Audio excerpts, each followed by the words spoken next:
Welcome back to season 2 because this is year 2 of graduate school, and we're here with our podcast called Let's Talk. So today we're going to be talking about social cognition in middle childhood, and this revolves talking about development and how it pertains to gender role, friendships, and moral beliefs as a child develops during this middle age. I'm one of your hosts, Dariana Abner. I'm Alejandra Mezcua. Gabriela Cayón, and Carmen Ramos.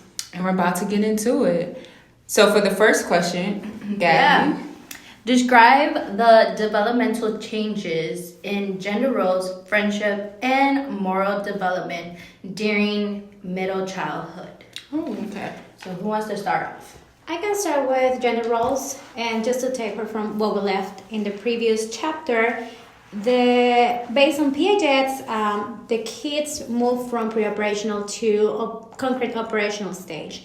And just to take back, the pre-operational is where they start to behave the way they see other people behave. Mm-hmm. If they see their father behaving one way, that's what the boys are going to behave to. And if they see their mother behaving a way, that's how the girls are going to behave too. But in this stage, they start to understand that it's more flexible, which actually means that they start understanding that even if a boy wants to play with dolls, he's still a boy. Or if a girl wants to watch Spider-Man all the time, it doesn't mean that she's a boy. She's still a girl. Mm-hmm. Yeah. Very true, very true. So would you say during this time, this is where scaffolding plays a part? Yes, definitely. Get this. And I don't. What would you say from your personal experiences with gender role? My question would be: did you have a lot of scaffolding from your parents, or when did you realize your gender? That's a tricky question, and actually it's really good because I can go back to when I was around 11, 12. Maybe 10 to 12, and I like to play soccer. Mm-hmm. I enjoy playing soccer. I prefer that time to play with my male cousins than playing with my girl cousins, and I like to watch the WWE as well. Mm-hmm. And people around me, the adults around me, they were like, you're not supposed to do that because you're a girl. Mm-hmm. But in my mind, it was like, I like doing these things, and I still feel like a girl. Mm-hmm. Yeah. And that can be conflicting too. It was pretty much the same for me. Like, I always been so active, and I always been like in sports, and I also did play soccer, and they don't even have like a girls team. So for me, I always like had to play with the boys. I was in the boys team, and they were to see me like, oh, but like, why you do like stay with the girls and do like girl stuff, or just have like, I don't know, sleepovers or stuff like that. And I was like, I'm just not interested. I just want to be active, and I want to be like doing what things that I want.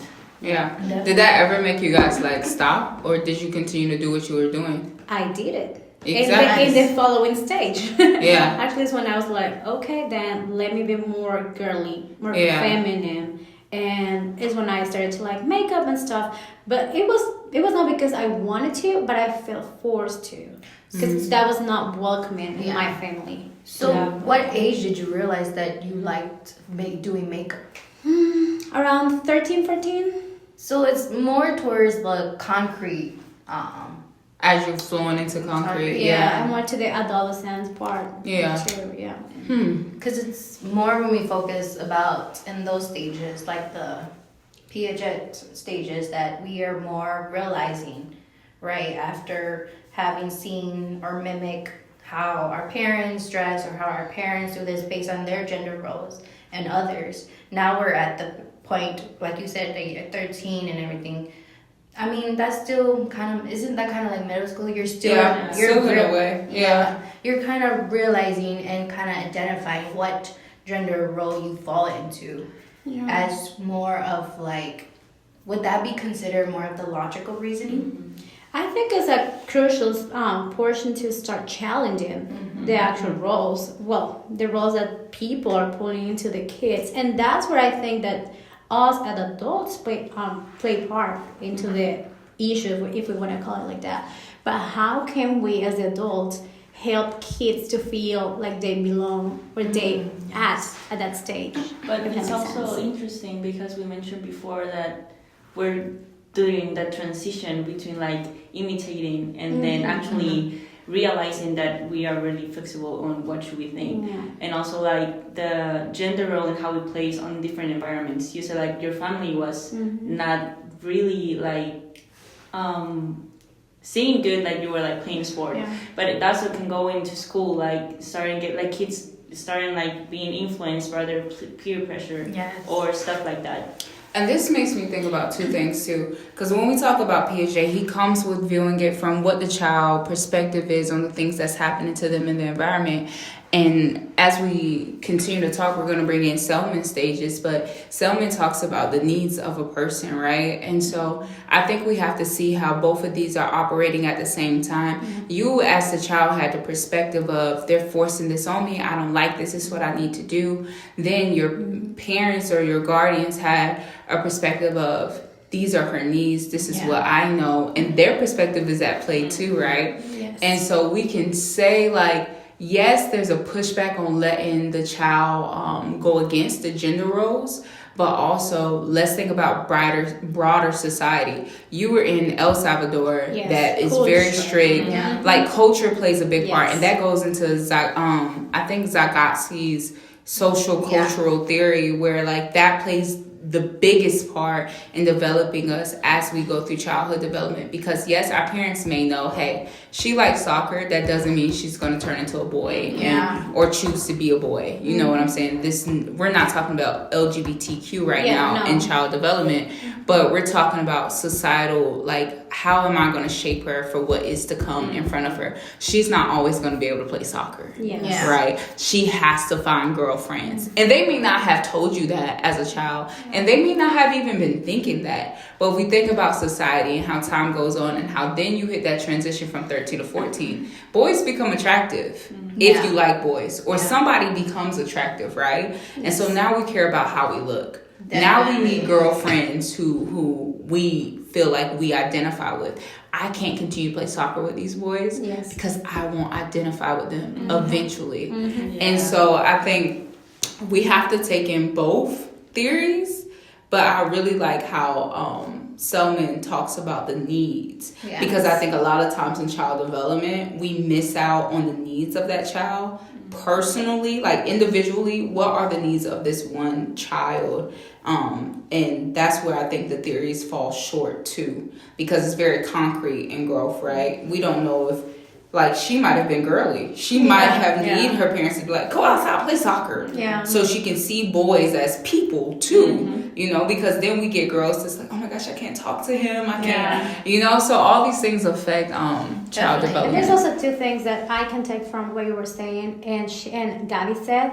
It's about Vygotsky and scaffolding. That's where adults have to take place, and they have to be responsible with the role they're playing into the child's development. And it goes into friendship as well. Scaffolding can be in also that environment. A lot of, during this age, a lot of our, you know, let's say children of middle school are basing off their needs and their interests with friendship, right? Just because, you know, a girl has all friendship, maybe she feels more connection with guys. There's been roles like that. That's where I'm kind of this relate to Carmen, but for me it was different. Like I did, my family was very supportive of me, like doing activities and stuff like that. So I was like very motivated to do so, and I didn't see it as wrong. But as soon as I started growing up and see all these changes and the needs that I was like, okay, I need to do girl stuff or stuff like that. Like I didn't feel that support around my friendships. So I was okay on my family. Like I did what I wanted to do, but at the same time, during my social environment, it was so different and difficult for me to actually like have those relationships with girls. Yeah. And I get that, and that may be at the fact that your parents did support you doing activities with boys, and so now that relation with like making friendships with girls is a lot harder. Because I didn't have anything to relate to. Exactly, because that's the stage we're in. The stage now where it's reciprocity, persuasion, or deference, and I love deference because it talks about humiliation. Hold up, I have it here because I want to get it right. Humble submission and respect. Ooh. So like a lot of times in girl friendships during middle school, you have a clique and you have a leader in that clique, right? And so there is a submission. Hey, she likes this. I now like this. Like you come home from school, you're like, Mom, she got this new dress. They're getting these new shoes. I want these new shoes. I want this. And we're at the age group where we see this happening. And that has a vital role on the development of your child. Because now when we hit concrete, is my child leader or follower? Can they think for themselves? And that can take us directly to the friendship portion. Yeah. Being a follower or being a leader. Yeah. And also, just before we close this, I had a professor that I will always remember something that he said. And he said that in order to be a good parent, you need to know about human development. Yes. And definitely, this is something that is going to help us to move and see. Well, in your case, Alejandra, your parents were supportive. Maybe they didn't read this book, but they knew about it. Yeah. Mm-hmm. They know that this is not something bad with that. And I think as adults and helping people and the ones that are going to be in charge to help kids to move from or transition from one stage to the other one, we need to know things and normalize them. I mean, definitely that kind of falls into too. Like for me, I had a lot of struggle connecting with boys because at home I was raised by like, even though I had a dad, my dad had sisters. There's more women in the house, and that goes with towards like a lot with like my moral development. Like independency plays a lot with that for me. You know, even though I had a father, like my dad taught us to be independent women, where we had to learn, you know, typical things that you would show men, right? Yeah. If you have all boys, my dad would do it with us because we were all girls, and he made it like a fact that we were supposed to be independent where we don't depend on men. So gender roles, we can say, to close it, really revolves on what you see consistently happening in your house with your parents or whoever is your guardian, but also what they inflict on you a gender should be doing or what you should be thinking about. Then we bring it outside to the broader context. What is your school environment influencing you to do? Then what are your friendships' views on gender roles that imprints on a child's development altogether? That's a lot. Yeah, it is. All right, friendships. I like friendships because we brought in, we actually were talking about this before we even started, y'all, how like you have Selmans, you have Piaget's, and how Piaget focused on perspective, like I said before, and Selmans focuses a lot more on needs and what this child needs or what they're looking for. And so a great part of Selman's, it seems like he takes from Maslow's hierarchy of needs when it comes to love and belonging, when it comes to friendship, family, intimacy, and sense of connection. Like literally he pulls from Maslow's hierarchy of needs. What are your guys' views when it comes to friendships and the needs that they play? I think that first of all, we got to think about the importance of friendship, because we talk about this transition about, you said it before, like having this consistent development on the family role and being consistent. That's so important for a child. But also during this transition and going to the middle ages is when we actually started doing the relationships. We started connecting with each other, we started being social with each other. So I think having friendships also teach you of having a wider perspective overall. For sure. For me, it's kind of interesting. Throughout my whole life, right, in my childhood, my mom always taught me that a friend is like $1 in your pocket. Like, it will come and go. And she made it seem that, you know, it doesn't mean that I have to change based on the friends that I have, but more like if a person doesn't like who I am, that's. But I also think it's very important because I relate to what you said. Me too. Sorry. But at the same time, I hear a lot of people saying like, friends are the people that you choose to become your family. Because besides having that, your family, like they obviously love you of who you are, but at the same time having that acceptance from external people give you that sense of belonging that we were talking before.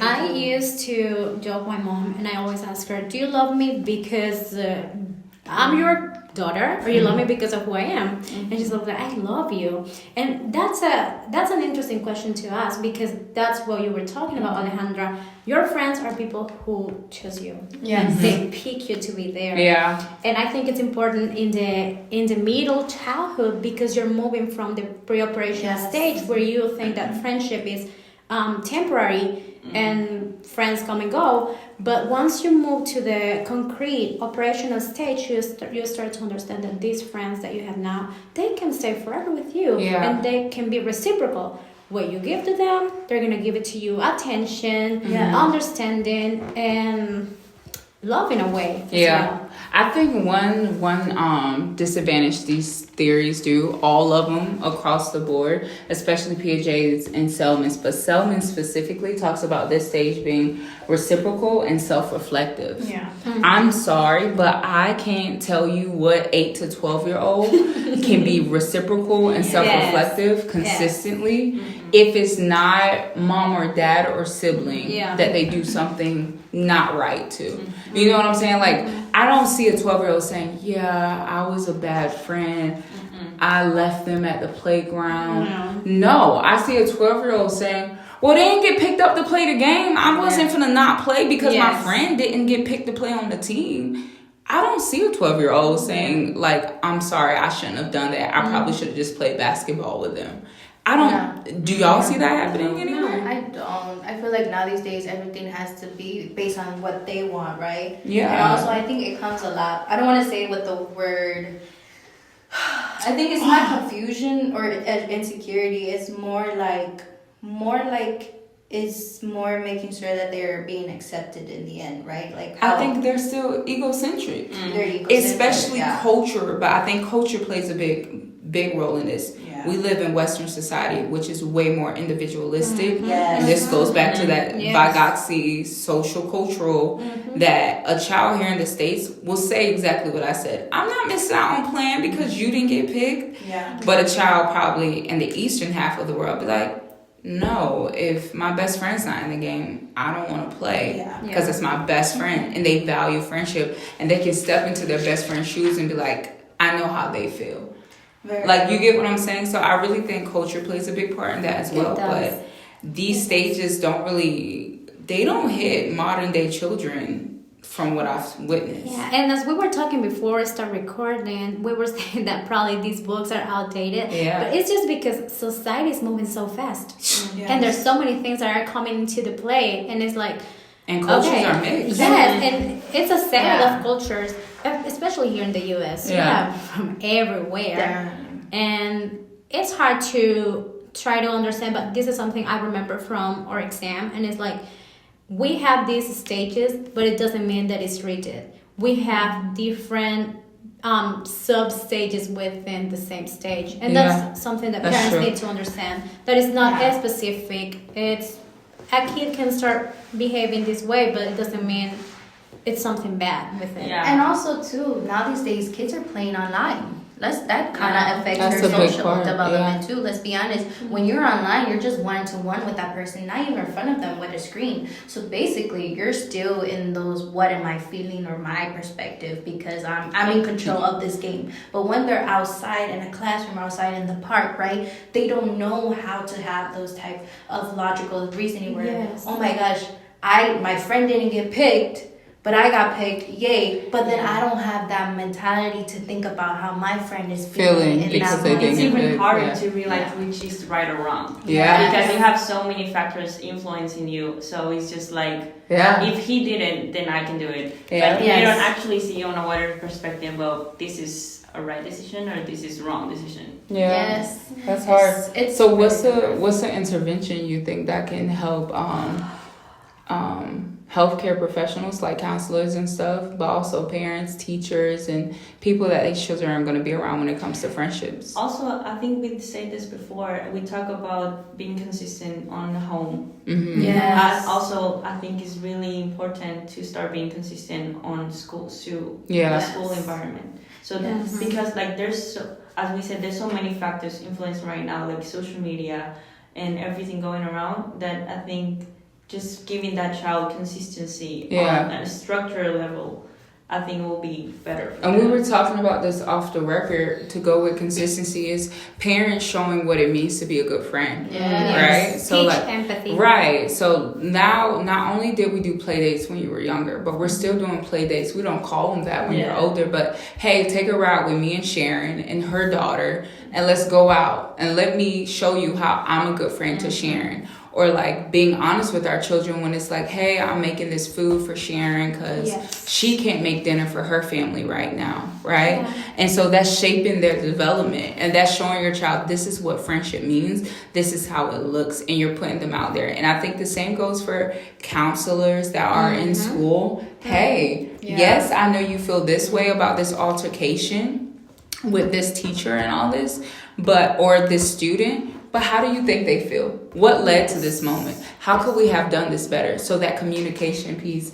And that's something that Vygotsky talks about a lot, and it's called zone of proximal development, and how and it plays into scaffolding, and how sitting and communicating with a child and communicating through different situations is vital to them seeing how to show up as a good person, how to show up as a friend. Just listening to you say that right now, I'm just thinking about, I feel like as like the Western culture, we are always on a time schedule. Yes. What's that saying when they say that, what's that saying that people in Europe say that about us Americans, that we live to work too fast. Yeah, workaholics. Yeah, but they say like we live to work and we don't work to live. We work to live. We work to live and they live to work. And I think about that because it's true. We're always on a time crunch. If you think about it, we always want to get things done. And I feel as parents we do that too with our kids. We're always putting kids on a consistent schedule. But has parents ever taken the time to sit with their child and actually, because it talks about in the book, right? About how that scaffolding, talk to your kids, emotional right? Support, it can help. Guiding, every dialogue. time, and I think this will be effective for every child with disability. You're supposed to sit with your kid as babies, right? That during their sensory motor, you're supposed to sit with them and their pre-operational stage and explain to them what they're feeling, what is the emotion being their attentive, parents feeling. attentive. Yes. And there's also another portion to having that communication. Don't communicate just to understand your kid, but also to teach them how to understand other kids. Yes. How to be empathetic with other kids. For example, just being able to have a conversation and say, do you have an idea how your peer might have felt because you didn't want to share this? Because that is important. Teach them empathy. Validate feelings. Yes. But teach your child that their feelings aren't facts. Yes. You feel me? Like there's a way to go about a situation where both parties can be accounted for. And that's where at this stage where they start to understand that they are not just the individual, but whatever they do will have impact on others. Yeah. It's important to force that relationship healthy, and because also, they don't. This rolls into this just us transitioning to moral development. Like everything we've been talking about is just like it leads to that. Yeah, it leads to that because we're talking about how to treat others and how to interact with other people. But having these like habits or learning experiences, it will actually help them know themselves. How do they really are? How do they really act around other people? Yeah, and I think interaction, you remember, I don't know for you guys, but I feel like back in the day, I was always outside. Like, my mom will be outside or my grandmother will be outside, but I was with the neighborhood kids.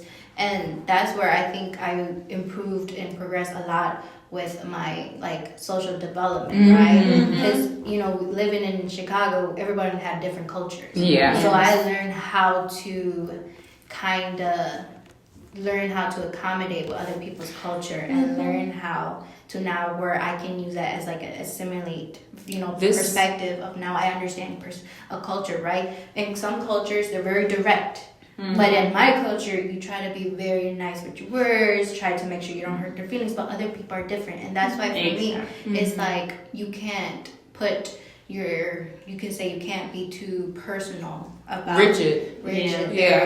That talks about, and just to put language to it, moral relativism. And that's what Piaget talks about. Starting around age 10, this becomes prevalent in kids, right? And so there's an understanding of the fairness you talked about and the mutual understanding and how moral norms and morality can actually be changed or mitigated through mutual agreement, right? And so then you switch from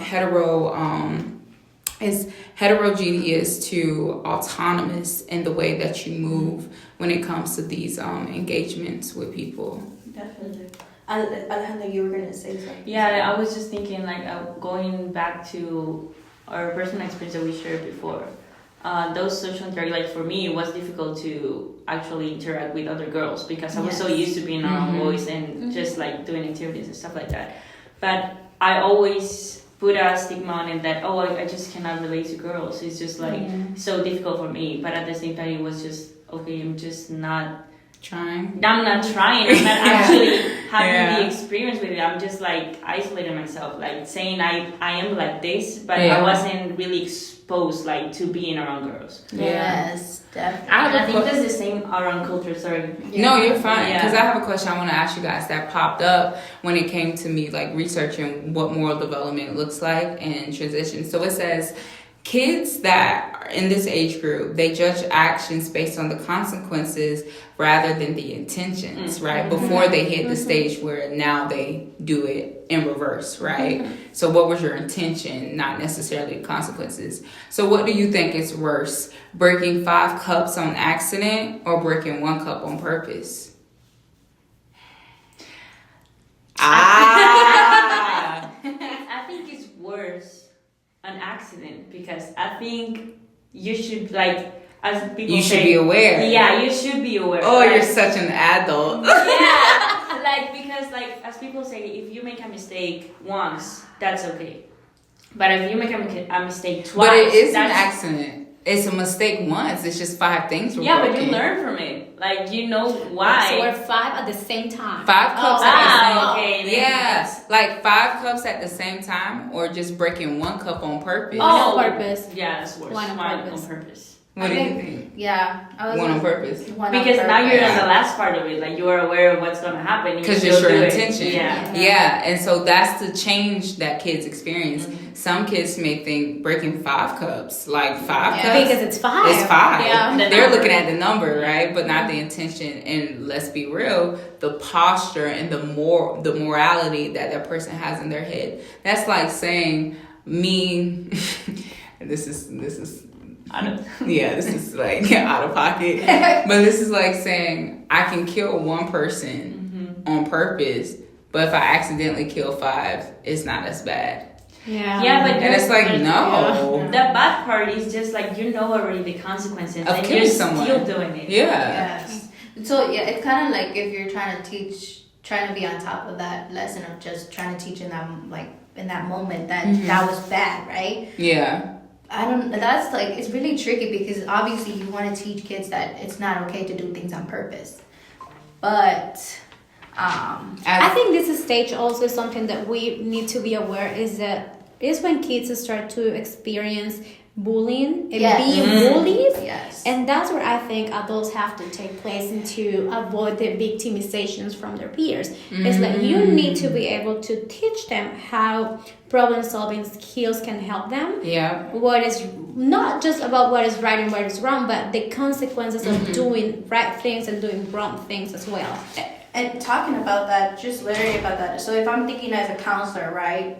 I'm dealing with a situation where as a human being or with a child, I feel like that approach can be more of like working on that individual where it's more like patient-centered, right? Where I'm trying to help them understand from that dynamic. From their view to see, okay, what happened if this happened to you? Yeah, and how you would react. Yes. Yeah, Like I think that's role-playing. good. Role-playing. Perfect. How would you feel? Put yourself in those shoes. And I think explaining to children too that even though this way fix this problem, it will not fix every problem.